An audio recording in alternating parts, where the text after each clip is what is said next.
Nakita ko si Boss Carl at saka si Ma'am Erica. Tapos, ang malupit na part doon, inofera nila ako ng free premium car wash with detailing. Parang si Boss Carl yun, oh. Ayun, oh.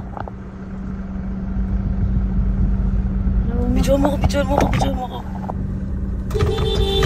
Boss Carl!